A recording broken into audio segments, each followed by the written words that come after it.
to visit with the person of high strangeness. We're filming at the house today, and the reason for that is I had some bits and pieces left over that I didn't know what to do with exactly, and I thought today's the day. Now, if you remember, over the last 5 or 6 weeks, we gave you some encore presentations, and as I explained at that time, in 99, 2000, all the way up to 2004 actually, we had presented you with some things that at the time really didn't make a whole lot of sense. If you will, remind you, most people I deal with are psychics, so we know things ahead of time. And so therefore, sometimes things I say don't make a whole lot of sense because they're a little in the future there. And anyway, so that was the main reason. So we hope you enjoyed these encore presentations that we have. Now, while I'm at it, would you happen to know where Montgomery's book is? Yeah. You would? Can I have it? Run, go get it? Yeah, Sherry's going to run and get that book while I talk to you here. As you know, the political hoopla has started in New Hampshire, and one of the comments they made was that on one of the news channels was that that's what New Hampshire is famous for, and so that the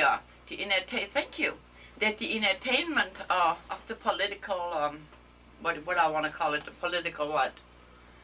I want to call it hoopla, but you know, the whole campaigning and things has started.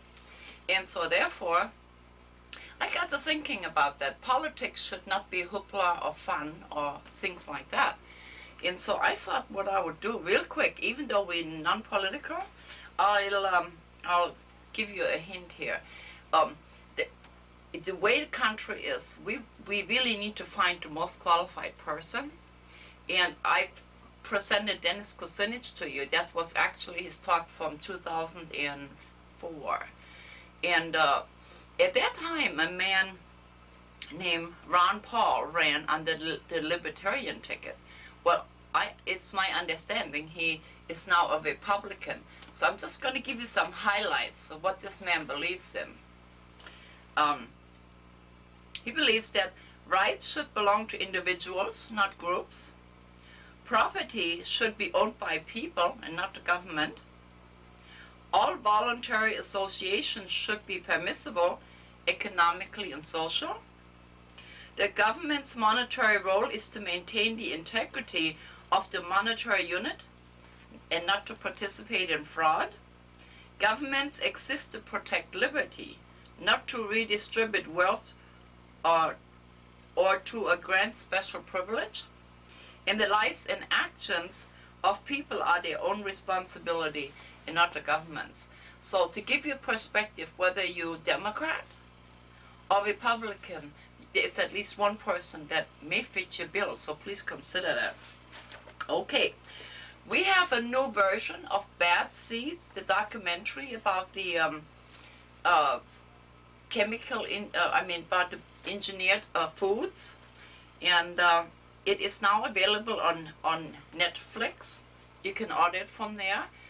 And in Washington State, some of the schools showed Al Gore's insignificant, inconvenient truth about global warming. Well, the schools took it up on themselves to say they wanted an opposing view. Now, when you deal with the truth, how can you have an opposing view? This is the same thing with the new version of A Bad Seed.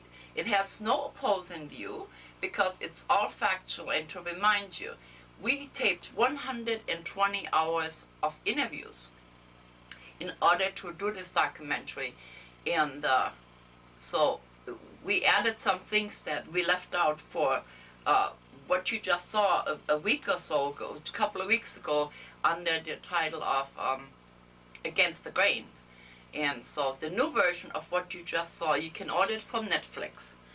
And so there's that. The other thing, I don't know if we can get a close-up of this, David Montgomery, you saw David Montgomery just to remind you, this was the show that it had that picture on it, and it's called The New World Order Exposed by David Montgomery. Now that's a book. Maybe we could even do a still shot of that if we could. Mm-hmm. It's $24. So this is the David Montgomery's book that we didn't show you on the show last week.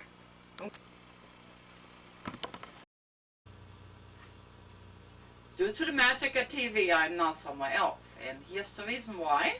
I was going to tell you what we're going to do next. And we have a new camera. And when we hit the steel button, things just cut out. So in one of the later segments, it seems like there is a word missing. And that's why we're playing with that new camera. So we did the smart thing. We went back to our old one that we understand. And what's coming up next, I'm going to take you to the country here to remind you what it's like to be outside in springtime, and a little girl named Kayla with her goat. Kayla is much bigger by now, but so I'm sure she will forgive us. And let's just go and walk around with the goats here for a minute. Now there is no sound to that, but that's okay. It's just nice and quiet, and Kayla and her goats. So that's what I call a no-brainer, but sometimes we need that. And that's the best we can do for you today. And then let's go to the goats and see how they're doing.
You did.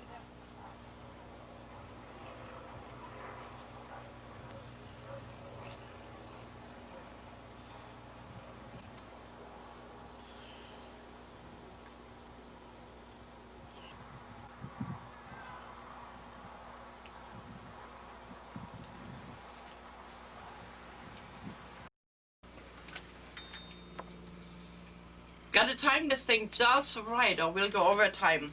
Hope you enjoyed the goats here. Next thing I want to tell you, it's a little exciting. I had a new grandson. His name's Connor. And sometimes as it goes, life comes and goes. And we have lost a friend that you're familiar with. His name is Bob Grubbs. He's the gentleman that had the Rock Museum in Bliss, Idaho. And he was a real vibrant man, if you can pull him up in your head. He was a tall man, a healthy man, old, but very healthy. And he died of West Nile virus.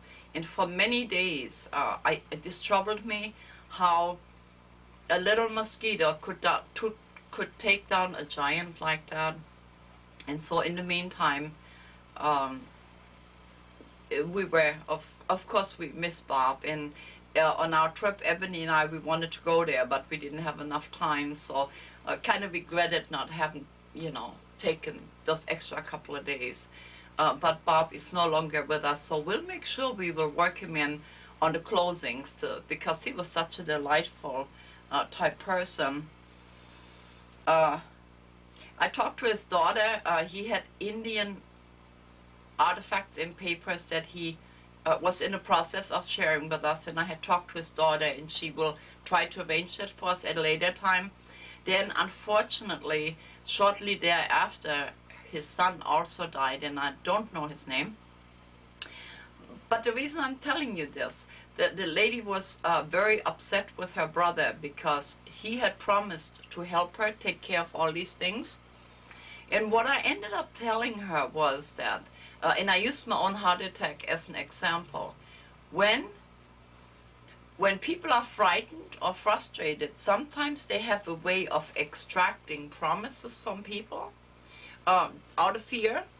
And then sometimes we'll just give in and say, well, okay, just to kind of make them go away, if you know what I mean. And but the lady the lady was very angry that her brother didn't keep his promise and helped her.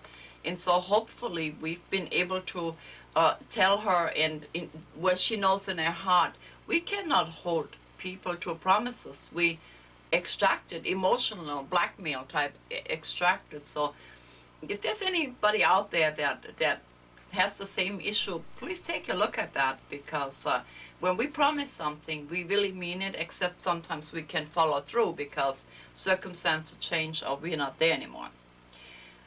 Same holds true with the country. I think we're kind of a runaway train without brakes at the moment, so I'm really, really hoping that shortly things will straighten out a little bit. On the news the other day, and some of us have talked about this in detail, we have a device, it's some kind of weaponry, where microwave energy is used to disperse crowds. And we've talked about this for a long time, and sound and sonar and all the things. Well, they actually showed this on the news the other day. It's a truck, and it looks like a box type thing. So now we know what it looks like. So here again, sometimes the things we tell you make no sense, or we can't visualize it. But just wait a year or two or so, and we can see it. And the way they demonstrated it was soldiers had volunteered. They were standing there, and once they beamed this at you, they said it gives the impression that you are on fire, and so you run away from it. So that's one of our new non-lethal weapons I saw on television. In our next clip, I'm going to show you a young lady. No, I'm not there yet. Next thing I'm going to show you is some belly dancers. Or should I do the lady? I'm going to do the young girl. How's that? Her name is Nikayla. And I gave away the belly dancers, didn't I? I'm going to show you an interview I did with a young girl named Nikayla. She is on her way to Hollywood to be a model. By the time this airs, chances are that her contract is signed, and you'll probably see her on Nickelodeon ever so often. And so I thought it was wonderful that we can here again show her to you first. So we're gonna do that. And kind of watch the stock market. Now, by the time this airs, it's the end of March. I would assume the stock market is gonna peak again, and then it's gonna go down the hill a little bit. The stock market is doing things we don't understand, or we would like people to know we don't understand. And in the predictions, we told you to go ahead and check your portfolios. Now, my part of my equipment is down. We have the wrong cord, so I'm gonna have to do it like that. If you need to call me, I don't know if we can get a close-up on this. My phone number is on this paper. It's going to be very, very primitive here. If you need to call me, this is the phone number and the website. The number is 360-923-9594. 360-923-9594. Website is highstrangeness.tv. Can we get it? Mm-hmm. We did? Still photo? Let me get a still. There you go. Highstrangeness.tv. It's updated on a daily basis, and there's a newsletter waiting for you every first of the month. So we got that out of the way just in case. The visit with a person of high strangeness. We don't know where we're going to park this piece, but we have several things going on today. If the light changes, as always, I have no control over that. We have an audience, so if you hear coughing and clapping and what else? Well, noises. And people can't smoke in my house, so if you see smoke going by, that's what it is. We didn't catch on fire. Exciting insert we have here today. I have a young lady here that had to plan on grabbing her. And your name is? Michaela. Nikayla. What else? Abrenna. Nikayla Abrenna. How's that? And we feel comfortable talking about her last name because you're going to be famous. Huh? Yeah. Yeah, there you go. And how old are you? I'm 11 years old. 11. The youngest interview we did was 12, so you got number 1 on that. Cool, no? And the reason I'm grabbing you is I'm not, kidnapping you or anything like that, because you are going to be famous. We don't want to deal with your agents at a later time. And so we're going to do this interview now, and then it's there when she's up in lights. When you was a kid, what did you want to do? I wanted to be a teacher. A teacher. Yeah. Okay, and then what happened? And then we moved to Washington, and then I changed my dream to be an actress. And then what happened? And then I heard an audition on the radio, so I went to that. And then I got into a school called John Robert Powers. And then what happened? And every Tuesdays, Thursdays, and Saturdays, I go there for classes. And then what happened? I auditioned for Nickelodeon. That's what we're trying to get to. And now what do you think is going to happen? I'm hoping that I got the part. Now, when we watch TV as grown-ups, we always see these glamour queens, little children that they dallied up like grown-ups and things. And do you remember what I was doing when you came? What I had to do in the bathroom when you came? Put on your makeup? That's right. And do you remember what you said about makeup?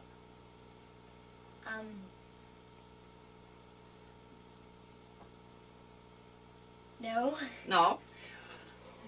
She said that, could she watch me put on my makeup? And I did, and I told her how little we need. And then you asked me about stage makeup, right? Oh, now I remember. There you go. And so not all child actors are all dollied up because this is the natural look, right? Yeah. So, you know what the word discipline means? To be punished. That's one definition. Can you think of another one? To lose a privilege. Okay, one more. To be grounded. Here, you're going to hear the word discipline a whole lot, and it has nothing to do with punishment. When we are disciplined, that means that, like, I have to be disciplined. When I do this, I can answer the phone and I can do this. It has to be a certain way. A discipline is kind of like a rule. It doesn't hurt. It's not a punishment. It just requires you to be focused. Okay? This is really great because, so when they said you have to be disciplined, that's not a punishment. That's a way of life. Okay. I'm glad we cleared that up, huh? Yeah. Yeah. If you had your choices, we have some inserts from you practicing. I'm going to work these in here when we first started this. Eventually, what do you want to do? I want to start a dance class Uh-huh. and walk the red carpet.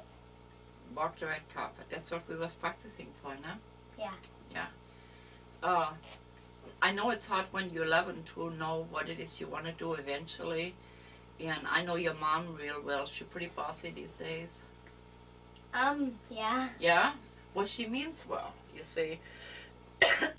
So, be disciplined and, excuse me, and by you doing what you're doing, you're also helping her. You see, moms always want to know what's best for their child, and I happen to know personally she's really excited about your new career here. So allow her to be bossy and don't take it personal. I bet you there'd be 50 people telling you what to do. I'm sure there would be. So, well, she's just one of them. You see? She's just one of them. So she has to be, if she's your mom, she's your mom. And if she works with you, she has to be disciplined and tell you what she needs to tell you. So you can't take personal what she tells you either. Okay. You see? Yeah. So that's how it goes. Now, hey, when you get to model stuff, do they let you keep the clothes? I haven't done any modeling runway stuff yet Uh-huh. because I'm working on my stomach. Uh-huh. But some people tell me they do, but some people tell me they don't. Let's talk about your stomach. America is set up, everybody is crazy.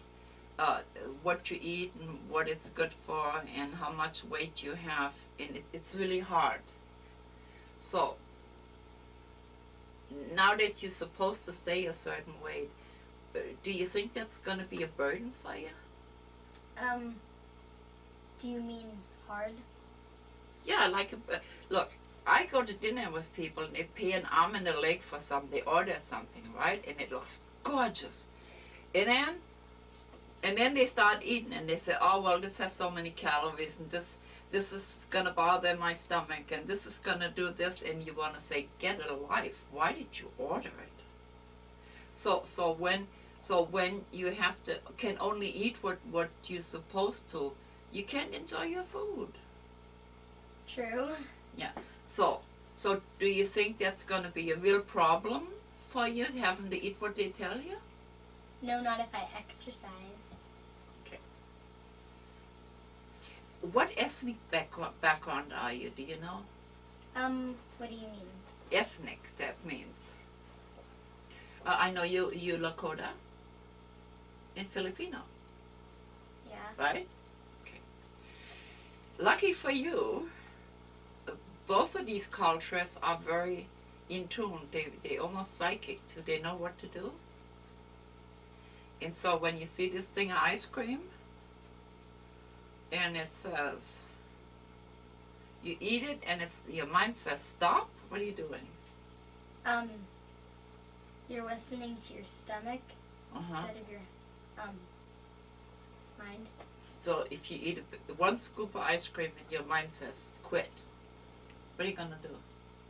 Probably stop. Good. That's all you need to do. Your body's going to tell you what to do, so don't let them drive you crazy about your weight. See what I mean? Yeah. Yeah. If you wasn't going into modeling, okay, what do you do when you're a kid? Wait, what do I do? When you're just a kid. Have fun. Okay, define fun. What's fun? You're happy, you're enjoying something. That's my buzzer. It doesn't count. Not today. Okay, you're happy and you're having fun? Yes. So I'm almost hoping that you don't, your mom's pulling her hair. What are we doing? Huh? She wants to put it on pause. We're doing something. Pause it. That was Mom coaching her with words and stuff like that. You see, this is a perfect example. You see how she stuck her nose into the whole conversation like that? Yes. But she had to do that because she's the camera person.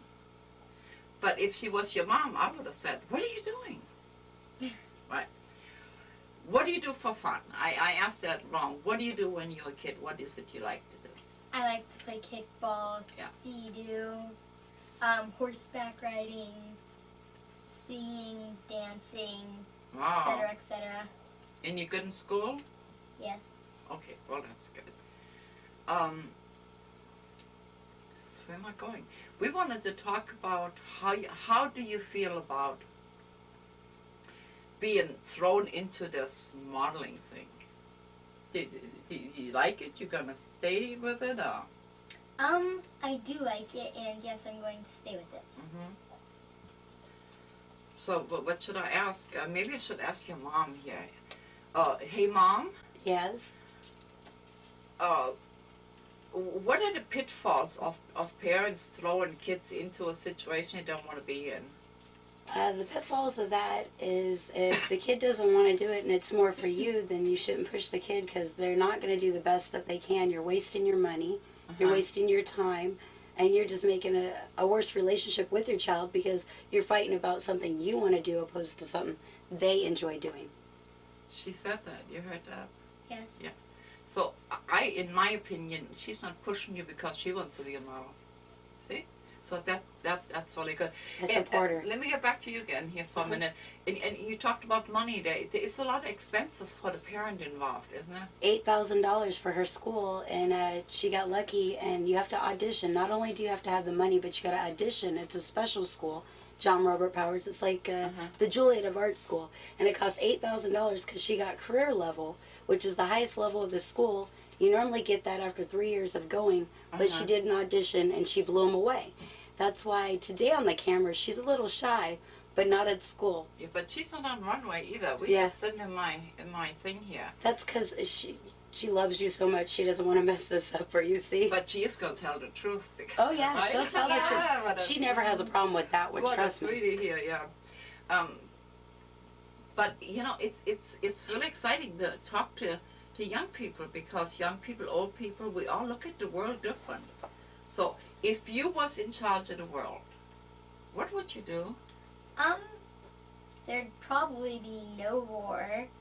Everybody would have what they want, not like in a spoiled way. And, can't think of anything else. Well, that's pretty good. Nobody would die. Well, I mean, eventually they would, but no murders or anything. Well, that's pretty good. Wow. If you could ask for anything at all off the top of your head for yourself personally, what would that be? To make my dreams come reality. But dreams can be nightmares, you know. True. True? Then I'd want to be happy for the rest of my life. Oh, good for you. Can we pause it for a minute? We're talking about dreams and nightmares here. Sometimes what we have to be real, I'm going to tell you that. Sometimes we have to be really, specific what we asked for, else what we ordered is it's not even close. Like for instance, when your mom and I, we went on the road, and she probably remember when we talked about French fries.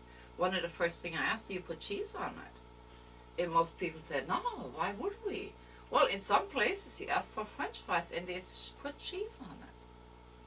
See? Interesting. Interesting. So you don't want to have an interesting dream, do you?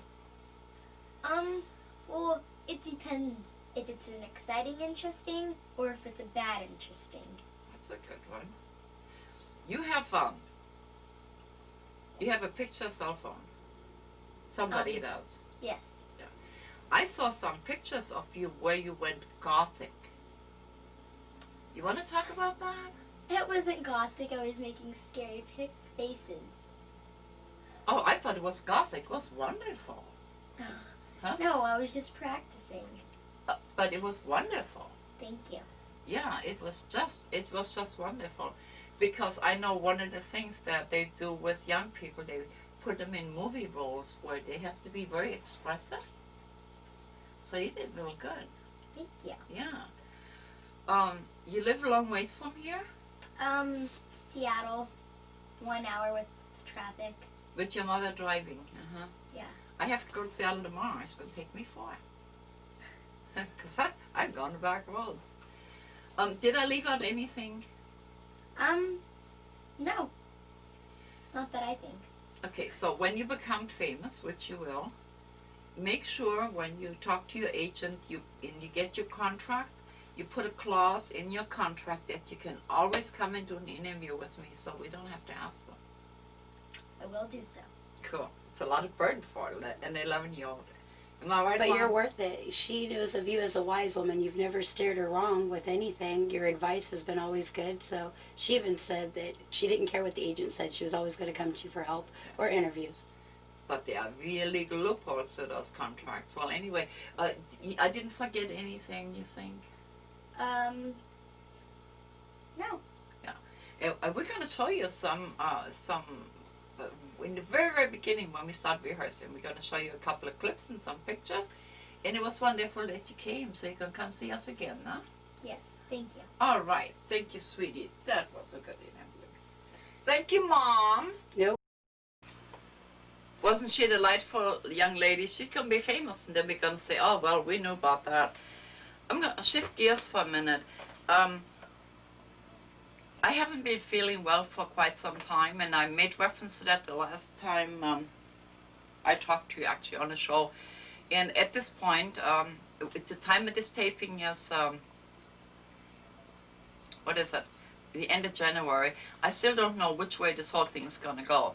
And well, anyway, doing my laying around, not being able to do anything, people sent me things and boxes and to cheer me up. Amongst this were, it came from Canada, and this is the site of the first Nordic settlement in North America. We're going to give you some still photos of these pictures, and Slavka, I really thank you. What do you want me to do, lady? Put it up a little bit. Put it up, she says. Good. So it's just wonderful how the friends always think about us and send us wonderful things to share with. And can you imagine the first Nordic settlers? How long ago that was when they came across. But it has sure been keeping me calm. And then I'm going to turn it over on the other side. So while we have that, I want to talk about something. For those of us, you know, House insists, can I put it down? Mm-hmm. House insists it's only Vicodin that works for his legs. And I thought that was sort of fiction. In the meantime, I have some nerve damage in my legs. And there's only one medicine that relieves that a little bit. And I've been having trouble with the doctor, much like House, to get the medicine I need for it, because it's not really conventional.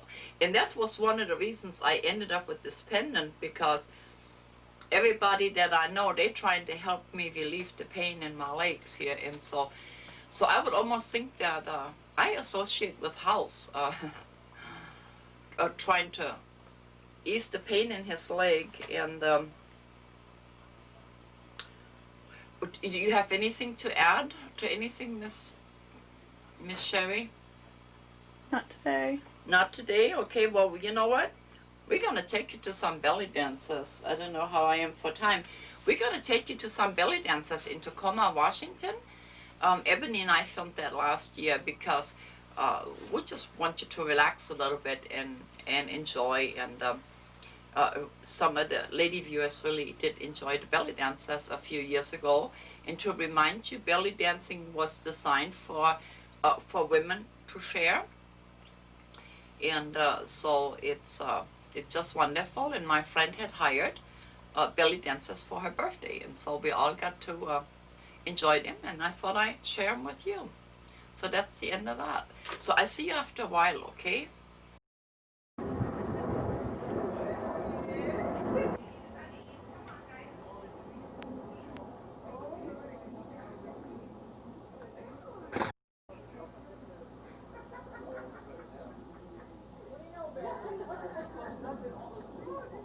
Okay, guys, let's eat.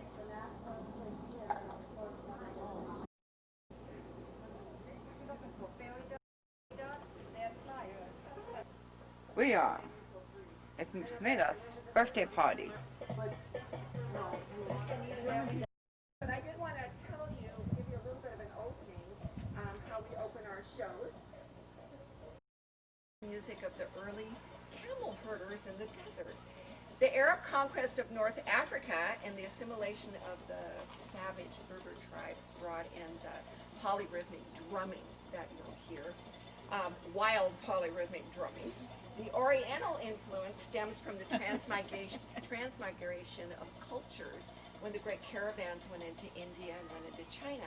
So you'll see hand movements and head movements that are very atypically Oriental. In Middle Eastern dance, tribal is mostly an American phenomenon. There are no tribes in the Middle East that dress like this, and there are no tribes in the Middle East that dance like this. So it's an American artistic form which sprang from belly dance. And the costumes you'll see are heavier fabrics, pom-poms, hair plumes. A lot of times they'll do peacock feathers, and they paint their faces in the heavier, more like Turkish jewelry. It's kind of a combination of, we're also shy, of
tell you, it's a 5-count beat. The melody goes like this. We've never counted this out. I think it's 4 count. 4 count? Okay.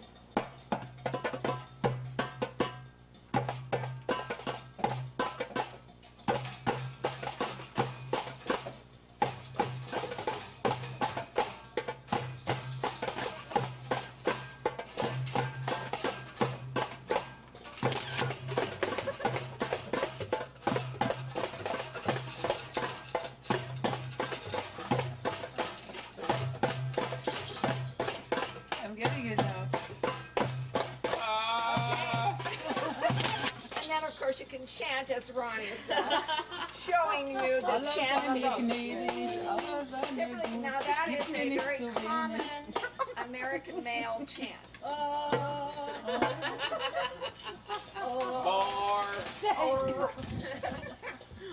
Okay.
It's almost the end of the show. We have taken you to some funny places, I think.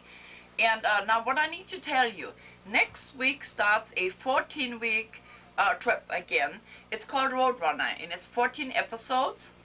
And once this is fed into the system, we cannot interrupt that. So if anything important or big happens, I cannot interrupt that 14-week flow to talk to you about it. So earlier in the show, I gave you the phone number.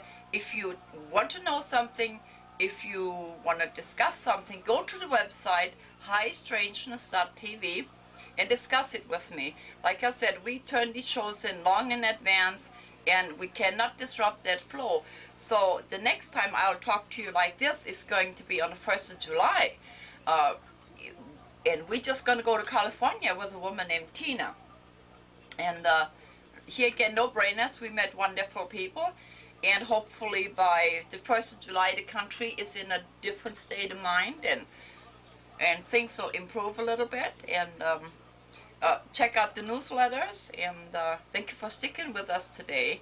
And I want to thank Sherry for coming through again for me. And to remind you, I said if I was not on the air, would be that they have told me to shut up, and then I've added if I'm too ill to do it. But either way, you will have enough shows till the end of the season, and then I'll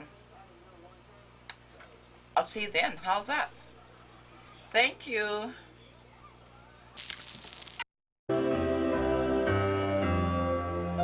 Miss Lilian, we'd like to thank you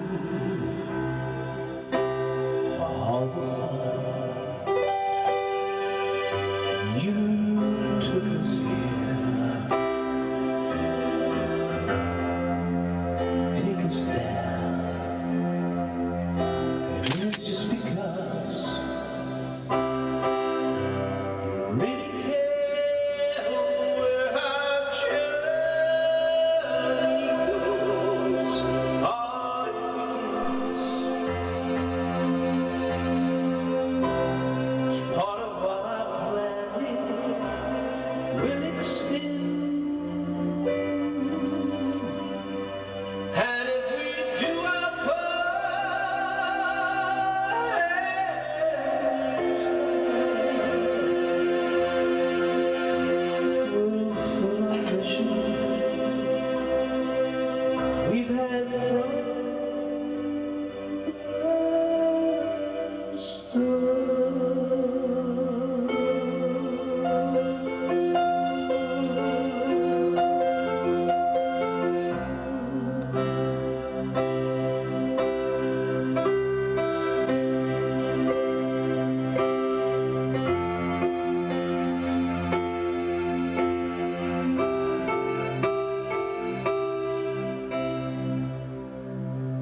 take us here, and you take us there. And it is just because you really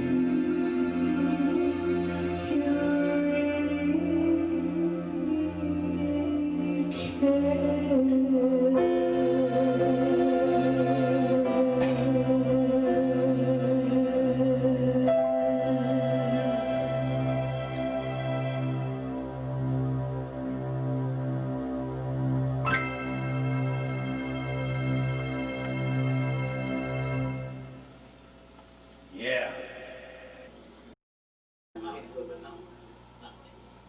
Oh. I'm supposed to have two of these.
Lilian, Miss Lilian, we'd like to thank you for all the fun. You took us here, you'll take us there.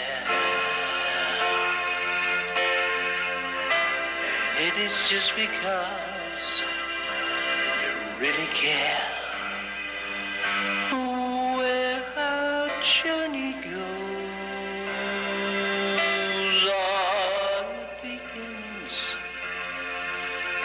It's part of why our planet will extend if we do our part and use our heart.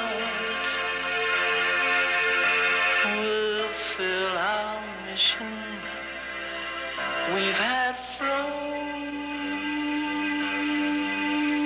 the start.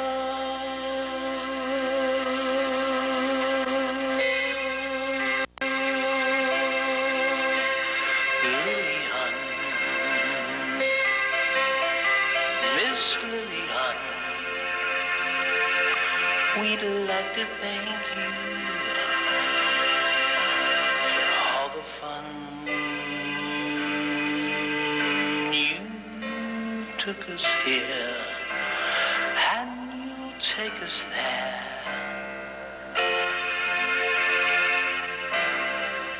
And it is just because you really